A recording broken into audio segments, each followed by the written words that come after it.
Well, hello everyone. This is Dr. Ayleen, and for those of you who are listening on Blog Talk Radio, this is, well, blank. Okay, for those of you listening on Blog Talk Radio, this is Healing House Radio with Dr. Ayleen. Blog Ayleen. Have you ever had one of those days? Well, I've had like a whole week of it, but that's okay. And for those of you who are joining me on YouTube, welcome. This is Medicine Walk with Dr. Ayleen. So if you are listening on Blog Talk Radio, I will not be able to answer comments. So if you call in, I won't be able to interact with you, just because since I'm doing both of these at the exact same time. But please, please, please comment. If you would like me to get in touch with you, you can leave me your contact information, or you can send me an email, and you can do so. My email address, you can use dr.ayleen, A-Y-L-E-E-N, at the-healing-house.com, or you can log on to Facebook to our group, Medicine Walk with Dr. Ayleen, and you can leave me a message through that. So there's a couple of different ways for you to reach me. And so for those of you on YouTube, hi. And it is kind of a crazy week. And I've been working with a lot of different people on the idea of happiness. And happiness, it seems to be that it kind of can sometimes fall into that place of it being a privilege and not a right. And whatever it is that makes us happy, I mean, it's, that whole idea, as long as it brings harm to no one, go for it. And where is it that we can find those places of happiness? Now, for those of you who are watching me on YouTube, you will notice that I've got a big stuffed bear next to me. And yes, this bear is a part of my office, and he's like large, and for those of you who listen on the radio, he's big and he's sort of light brown, and I adore him. His name is Arby, and he is very helpful to me, because sometimes we all get those days when we just need to sit and hold a teddy bear. And I actually have a lot of people who come in to see me, and they'll notice him sitting in the corner, and they'll ask if they can hold him. Or, I'll just get the feeling that, they need to connect with something soft, something gentle, a very gentle energy. And so I'll just pick him up and put him next to them, and often they'll just kind of hold on to him. And, I've had big burly guys in here holding on to my giant teddy bear.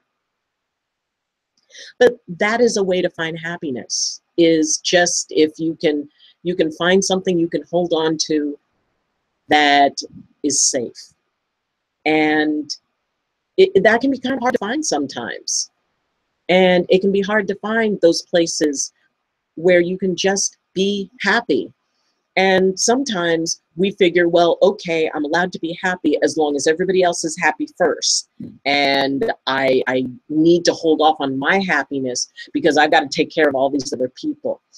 And that's not a good way to look at it. It is a way, and if it's your way, and I know for a very long time it was my way, that my happiness had to wait until everybody else was happy, that it was my obligation to, I can't put my happiness before the happiness of someone else. If somebody else needs me, I have to be there for them, which has its own light and shadow pieces.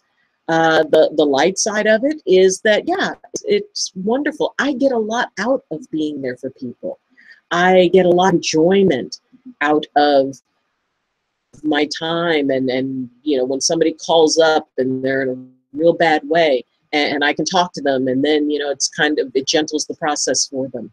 Or maybe they're stuck on some spiritual question, or they're concerned about a health question, and I can sit and break it down for them and say, okay, you know, this is, you know, what did your doctor say? Okay, here's the translation. And to be able to help them figure out ways that they could feel more empowered. That's a wonderful thing, and I really love that. The problem is when it becomes more important than my well-being, than my happiness, because it takes a little time not to feel selfish doing that. And I know how that feeling of selfishness kicks in when, oh my gosh, I'm taking care of myself and I'm not taking care of somebody else. But we have to do that. We have to embrace the fact that we need time, we need attention, we need our compassion, and we deserve happiness. Being happy is a right, as far as I'm concerned. It's not a privilege. It's not something you have to earn. It's not something you have to wait until someone tells you it's okay for you to be happy. So what I'm suggesting is that you consider the fact that maybe you are feeling a little bit down, or maybe you're feeling a little bit stuck. You've shifted your happiness into something that you have to earn, that you have to get the okay, that it's all right for you to take care of yourself. It's all right for you to devote time to what you need. And you know, maybe the giant teddy bear is a part of my reminder that sometimes I just need to do something for me. And it is, you know, it may be kind of silly to have a giant teddy bear, but is it sillier to have a giant teddy bear that you can hug when you feel like you need to than, you know, it is to sit and just be unhappy when you don't have to feel like you don't have a right to be happy, to feel like that, you know, it doesn't matter. You have every right to be happy. And it doesn't mean that you're being selfish because you choose to follow something that is important to you. You know, I totally get it. I understand. I understand what it feels like to have a sense of duty and to have a sense of responsibility. And it is a wonderful thing when you can have that. And just balance it with having some fun.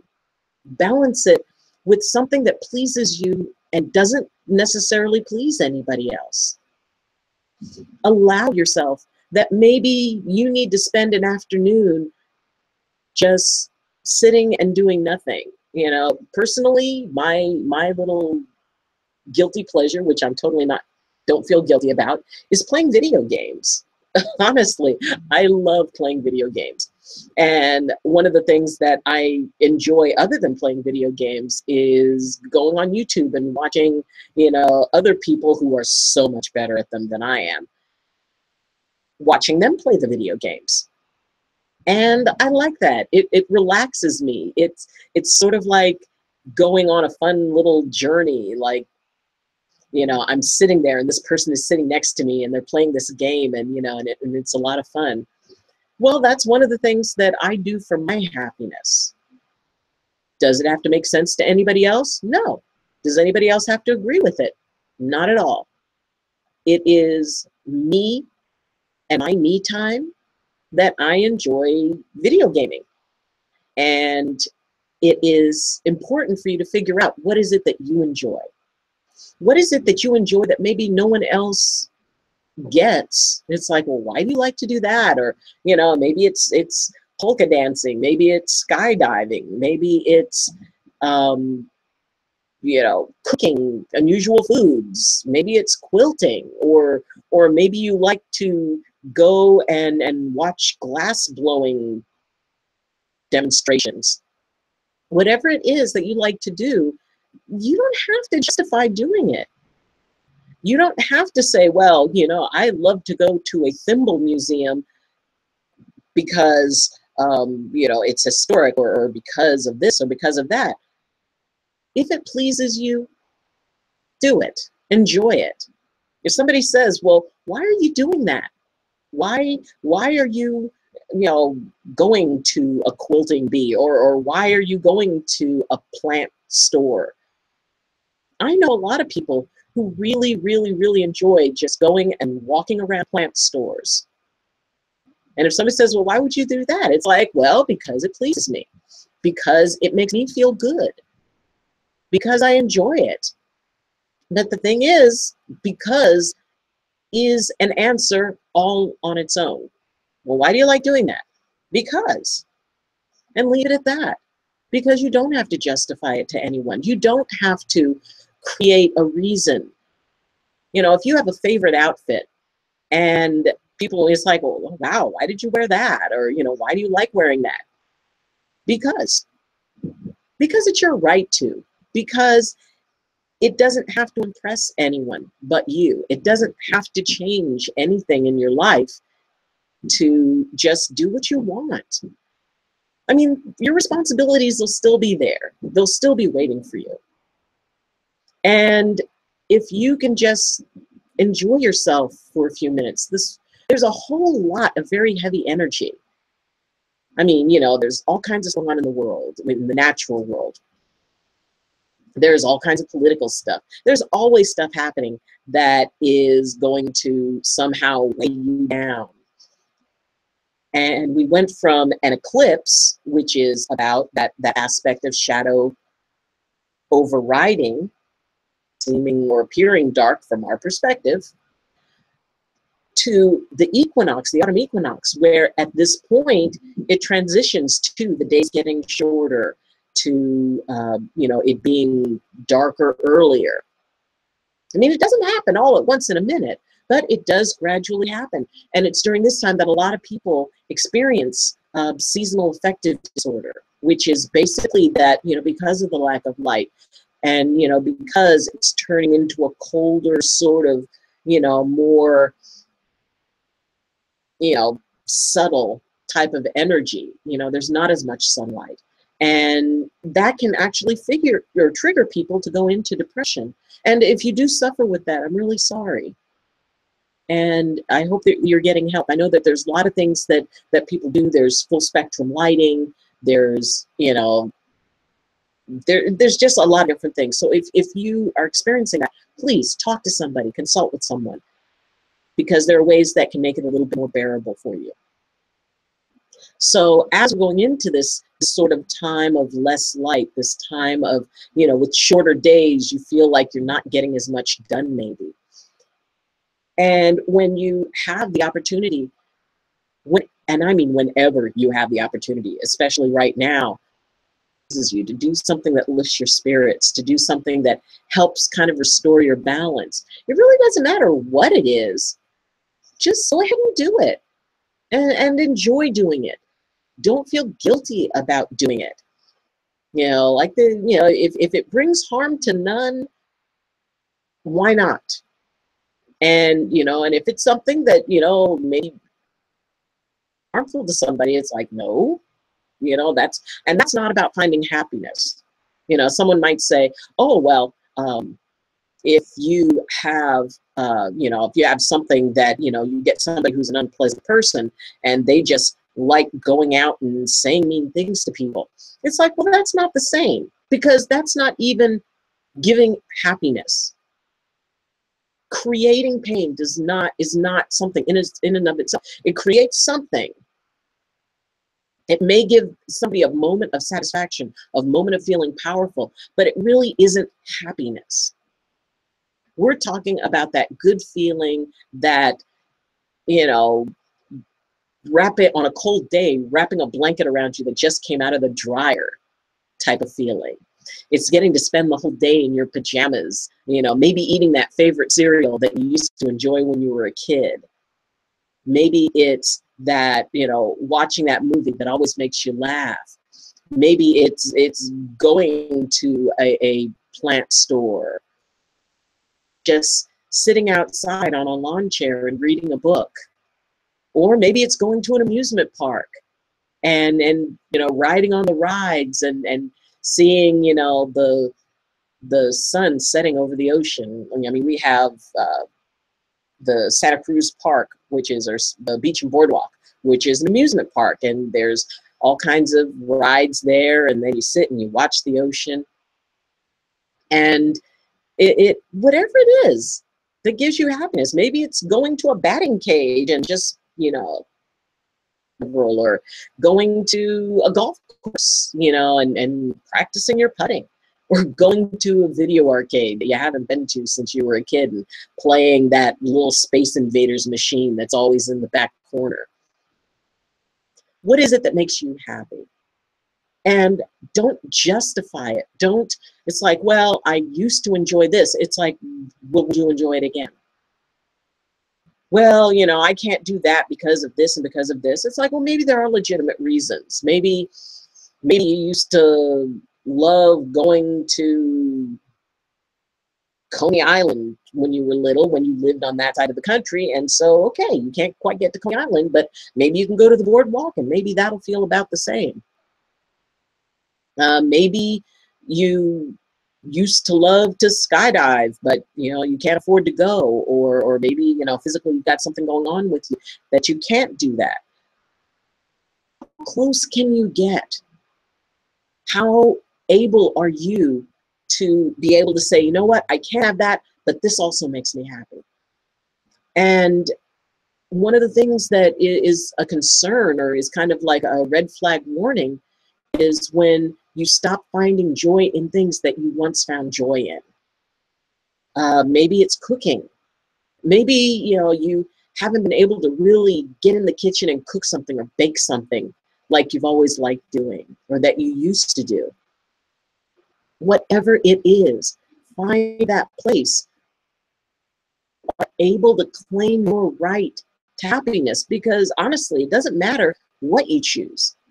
It doesn't matter what it is that brings you that place of well-being, of feeling like gravity weighs a little less on you, of being able to talk to somebody who also enjoys it, and finding that kind of fun feeling of camaraderie and fellowship. Maybe you are a total Xbox fan, somebody else who loves the same type of games that you do on Xbox. And then you start talking about it, and then you just enjoy it. And maybe it's just quietly holding on to a bear. Maybe it's just just remembering that when you were little, you always looked at a carnival or an amusement park, saw the great big bear prize, and you never could quite win it. I don't know, maybe that's part of why I like Arby. And because when I was little, I always used to dream about walking away with the big giant bear, from the carnival, and I never got to win one. So now I have a big giant bear that, I mean, not like the big giant bear, but he's big enough. He would have, been one of the top prizes at the carnival park. And now I have him, and I can sit and I can think about those wonderful days when I used to think that there was nothing better than going to an amusement park. And a little part of me gets to go back to that. A little part of me gets to remember how magical it felt. I mean, if you were a kid and you had a chance to go and, go to an amusement park, remember how exciting it was or how scary it was. And he sort of brings that back for me. And I don't know what other people are experiencing when they, if they just sit and hold him. But I can just see them relaxing into it. I can see them, they seem to feel freer talking to me about things, about maybe something that was sort of, clamping them down. It allowed that child inside of them to feel safe because there was this big, wonderful toy that they could just hold. And he is tremendously soft. And to, hold on to him sometimes. And maybe they don't say a word, but they experience something that helps bring them back into a place of balance. And if happiness can be found just by holding onto a bear, or at least a little break in that heavy energy, then, well, yeah, it's definitely worth it. It's worth having him around. Sometimes if I'm sitting here, maybe I talk to him. And while, yeah, I mean, he doesn't physically talk back, I do get a feeling of that he's listening. And I don't know how many of you had a favorite stuffed animal when you were young and how important that stuffed animal was to you. And I remember, all my old stuffed animals when I was little, and how my absolute favorite was this big black cat that, I don't know how many of you saw um, the old Laverne and Shirley show, but Shirley had this cat she called Boo Boo Kitty, and I had almost the identical cat that someone had given me as a gift. And it was my Boo Boo Kitty, and I just called it Kitty. And one day, and I had it from childhood into high school. And one day I came home and our new dog had just torn it to pieces. And I was so hurt and I was so angry because I felt like an essential part of my happiness was taken from me. And it's a dog, it's a puppy, and puppies are going to do what they do. So after that, I didn't really get too many stuffed animals. And then later on, I started, because I do have a very warm spot in my heart for stuffed animals. I love stuffed animals. And I keep them around my office because they're just fun. The child, they love, seeing the stuffed animals. I've had, little kids while I'm working on maybe their mom or their dad, and they're wrestling with the animal on the floor. So the idea of finding something that is going to allow you a little bit of happiness, that will allow you that little bit of opening into what is possible, if you can let go of the sadness for a while, if you can let go, and I know that can be a very hard thing. It can be a very complicated thing, depending on what's going on. But you can be able to get a break by claiming your right to be happy, because it is your right to be happy. You don't owe it to anybody to allow or surrender or devalue what it is that makes you joyous, for no other reason than because you enjoy it. Maybe other people don't understand it. Maybe the people around you don't get it. So find people who do get it. Find people who do say, hey, that is the coolest thing. Maybe it's, flying a kite. When was the last time most of us flew a kite? It's been a while. And, I don't really live someplace where it's easy to fly a kite because, I'm up on a mountain and there's tons of trees. And, when it gets windy, usually things are being flung around, branches and all of that stuff. If you live somewhere where you could fly a kite, maybe you like flying kites. Maybe you like walking and feeding koi food in a pond. Or maybe you like to meditate, or maybe you just like to go onto a playground and ride the swing, conscious because, well, I'm a grown-up and I'm on the swing and this is not okay. The heck it's not. It is okay if that's what makes you happy.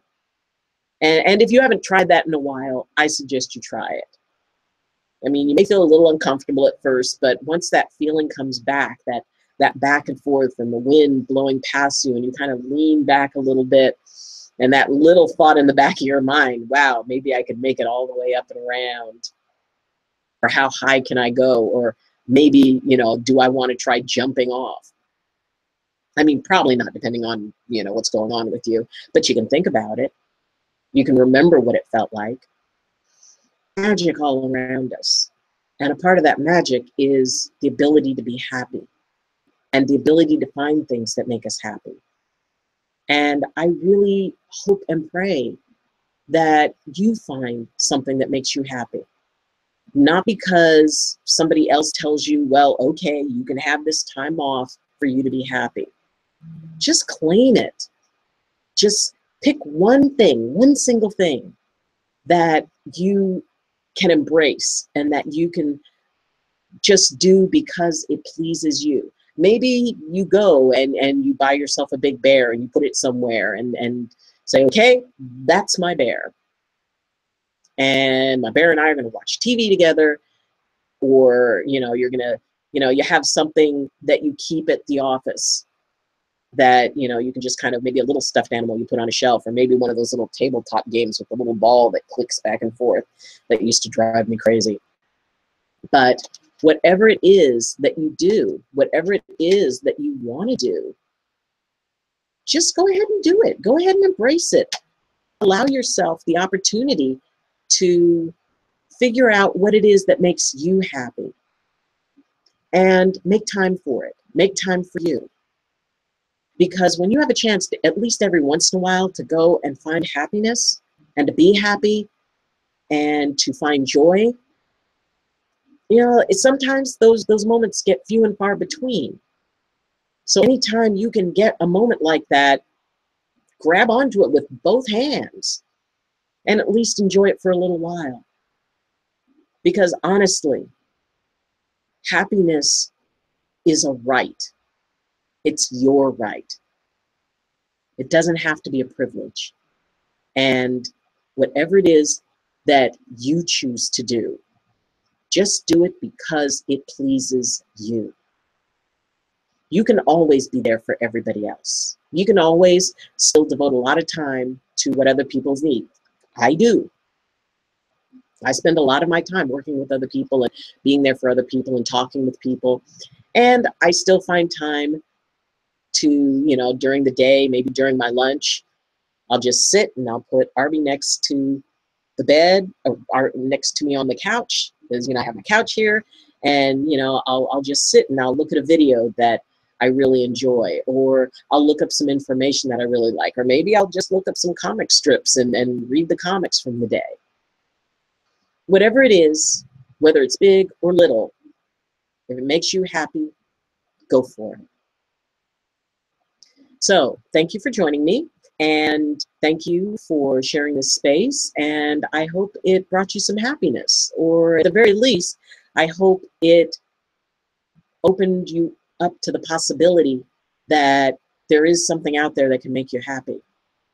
And if you're having a real big problem with it, if either due to seasonal affective disorder, which I find really, strange that spells out sad, because, yeah, we all get sad. And if you're going through a sad time, I'm sorry. And maybe you don't feel like trying to be happy because you're in a place that's really hard. If you are, I really wish the best for you. And I know that you can make it through it. And find some help. Get some help with it. You don't have to sit in it. You don't have to try to bolster yourself up with, it's like, well, no, if I act happy, I am happy. No, you're not. You're just acting. Be happy. And if you need help with that, reach out, because there's a lot of people who can help you.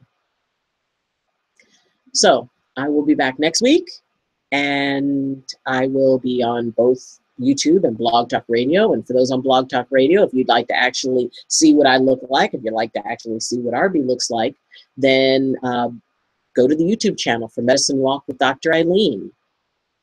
And for those of you on YouTube, I would love it if you appreciated this, if you appreciate my other videos, that you would like, share, comment, because I love reading comments and I will answer them, and subscribe. I thought that it would be very cool, because with YouTube, there's certain things that kind of open up once you get 1,000 subscribers. And while I know that that seems like a lot, it happens one at a time. And right now we've got 40, which means we only need 960 more. And so I would really love it if you would subscribe. And if you think that anything that I've said or anything that I've shared would be valuable to anyone, then please share. You can visit my Facebook page, which is Medicine Walk with Dr. Ayleen. It's a group. And so, you can see things that I post. I do a thought of the day every day on Twitter, every morning on Twitter, and you can connect with me there. So whatever way you choose to connect, Yeah, I hope you do. And if there's a particular topic or subject that you would like me to cover, then please feel free to let me know because I would love to address things that are important to you. I will be, for those of you in the Bay Area, tomorrow night I'm leading a Druid celebration of Alban Alfed, which is Light of the Shore, which is the autumn equinox celebration. And I am also this Sunday going to be doing a Sunday service right here at the Center for Creative Living, which is at 1460 Cole, Koll Circle. And we're Suite C, and you just park around the back. So this will be starting at 6:30 tomorrow night. And the Sunday services always start at 10 a.m., give or take 10 or 15 minutes. But you can come there and hear me speak. And if you come up to me and say that you are either a Blog Talk Radio listener or that you are a YouTube listener or viewer, then I will give you a free copy of my book. And I will even sign it for you. So thank you for joining me. And as always, I wish you balance and I wish you blessings from my heart to yours. Love you. Bye.